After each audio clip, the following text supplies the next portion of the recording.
Hi friends, இன்றைக்கி வீடியோவில் நம்ம என்ன பார்க்க போகிறோம்னா அங்கன்வாடியில் கிடைக்கக்கூடிய சத்து மாவு வச்சு உப்புமா எப்படி பண்ணுறதுன்னு தான் பார்க்க போகிறோம். எப்போவும் நம்ம உருண்டை கொலக்கட்டை இந்த மாதிரி தான் செஞ்சு கொடுப்போம்.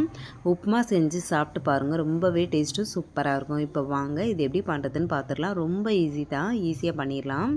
கடாயில் வந்து கொஞ்சமாக எண்ணெய் சேர்த்துருக்கேன். எண்ணெய் நல்லா சூடானதும் கடுகு, கொஞ்சம் உளுந்து வந்து எக்ஸ்ட்ரா போட்டு தாளிச்சுக்கோங்க.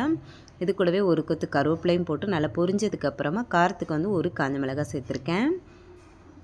இது கூடவே ஒரு பெரிய சைஸ் வெங்காயத்தை வந்து பொடிசாக கட் பண்ணிவிட்டு இதோட சேர்த்துக்கலாம். சேர்த்துட்டு நல்லா வதக்கி விட்டுறலாம். வெங்காயம் வந்து லைட்டாக வதங்கினதுக்கப்புறம் ஒரு கப் அளவு தண்ணி சேர்த்துக்கிறேன்.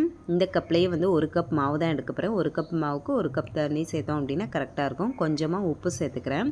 தண்ணி வந்து நல்லா கொதிக்கட்டும்.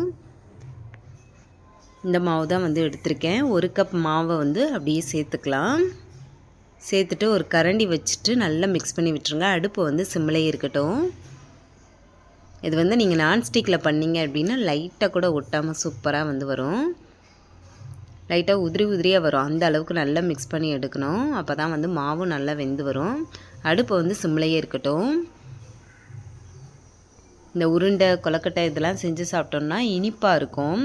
அது வந்து கொஞ்சமாக தான் சாப்பிட முடியும். இந்த மாதிரி லைட்டாக காரமாக இனிப்பாக வச்சு சாப்பிடும்போது ரொம்பவே டேஸ்ட்டாக சூப்பராக இருக்கும். சத்து மாவு உப்புமா வந்து ரொம்ப டேஸ்ட்டாக இருக்கும்.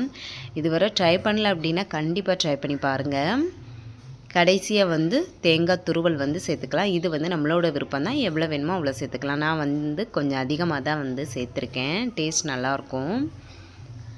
தேங்காய் துருவல் சேர்க்கும் போது அடுப்பை வந்து ஆஃப் பண்ணிடுங்க. ஆஃப் பண்ணிவிட்டு தேங்காய் துருவல் வந்து சேர்த்துட்டு நல்லா மிக்ஸ் பண்ணி விட்டுடலாம். இப்போ சூப்பரான சத்து மாவு உப்புமா வந்து ரெடி ஆயிடுச்சு.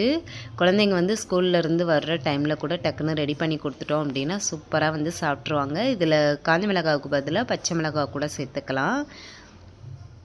உங்கள்கிட்ட மாவு இருந்துச்சுன்னா கண்டிப்பாக செஞ்சு சாப்பிட்டு பாருங்கள், எப்படி இருந்துச்சு அப்படின்னு சொல்லிட்டு மறந்துடாமல் கமெண்ட்டில் சொல்லுங்கள். இந்த வீடியோ பிடிச்சிருந்தா லைக் பண்ணிக்கோங்க. இதுவரை நம்ம சேனலை சப்ஸ்கிரைப் பண்ணலைன்னா மறக்காமல் சப்ஸ்கிரைப் பண்ணி சப்போர்ட் பண்ணுங்கள். பை.